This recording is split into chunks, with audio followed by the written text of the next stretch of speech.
Oke, jadi di video kali ini gue pengen sharing pengalaman aja nih. Banyak ketika burayak yang mati meledak itu pasti nyalahinnya ke airnya yang jelek, atau air yang kurang lama diendapin, atau air yang belum dikasih garam atau obat-obatan kayak ketapang atau apa. Ternyata faktor utamanya yaitu bukanlah airnya yang jelek, cuman biasanya ketika burayak yang tiba-tiba mati yaitu terkena amoniak atau amoniak yang meledak. Apa sih amoniak? Amoniak adalah sisa makanan atau kotoran yang memang gak kemakan atau yang mengendap terlalu lama di dasar tempat breeding atau di akuarium kita. Jadi amoniak itu sangat berbahaya bagi burayak cupang. Nah, amoniak itu berasal dari yang pertama tuh dari kotoran si ikan cupang. Nah, kotoran si ikan cupang ini kalau misalkan gak diurai, dia bakal menjadi amoniak atau racun bagi ikan-ikan yang ada di tempat breedingan atau di lubukan. Nah, yang kedua dari sisa pakan yang gak habis. Nah, biasanya sih pakan-pakan yang tinggi amoniak yaitu cacing sutra. Nah, cacing sutra itu kalau misalkan kita terlalu lama dia bakal mati kan atau bau gitu. Nah, itu yang disebut amoniaknya mulai meningkat, kadar amoniaknya mulai meningkat dan sangat buruk bagi si burayak ikan cupang.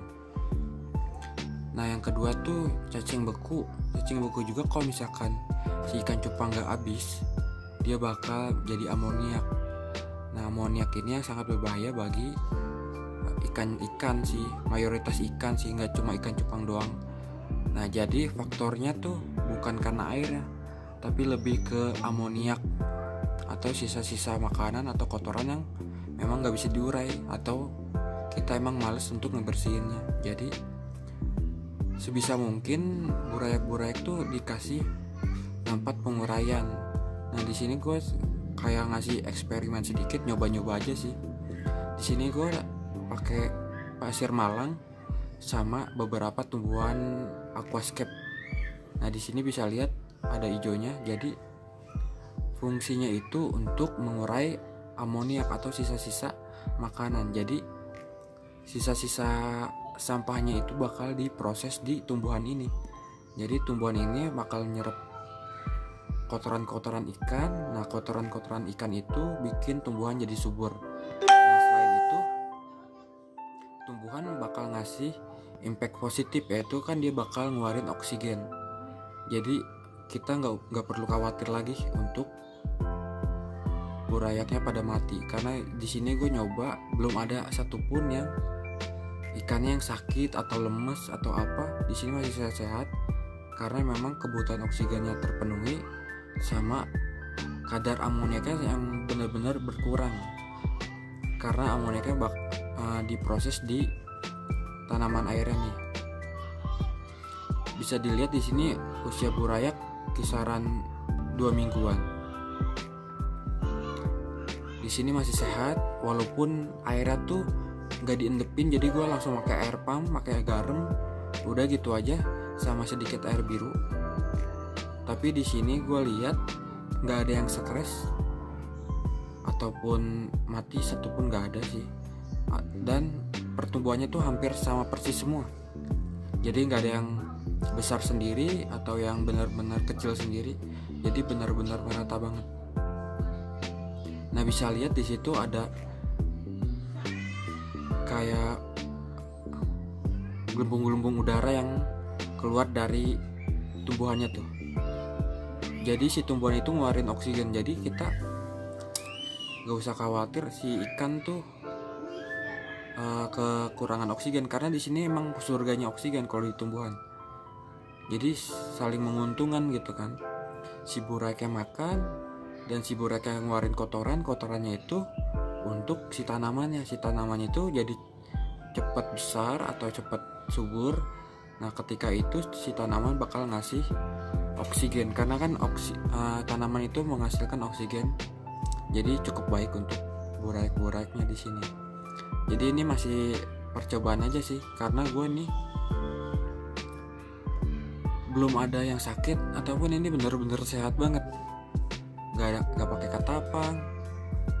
Jadi benar-benar udah nature banget, udah kayak di alamnya gitu kan, nggak ada yang stres. Jadi tempat hiding itu pada bersembunyi.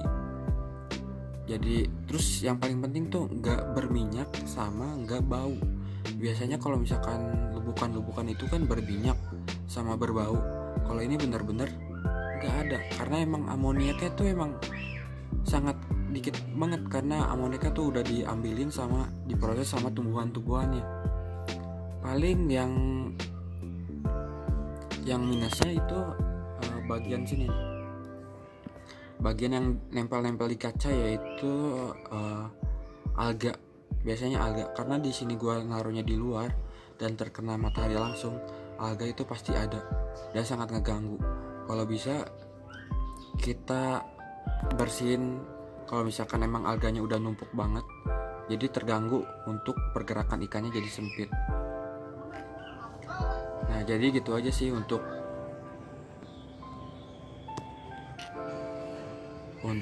kita mewaspadai ketika buraik yang tiba-tiba mati. Gak semuanya salahnya air kok, karena di sini gue pakai air pumpnya tuh emang langsung gue pakai, nggak gue endepin, paling cuman kasih obat biru sama garam.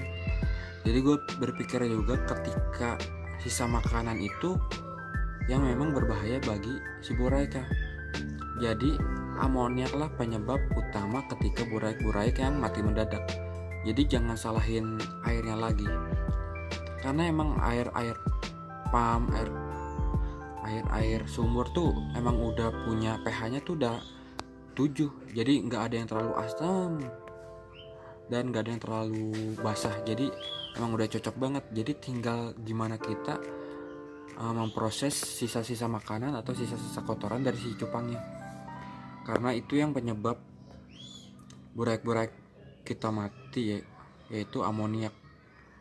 Oke, sekian dulu video kali ini, mudah-mudahan bermanfaat. Terima kasih.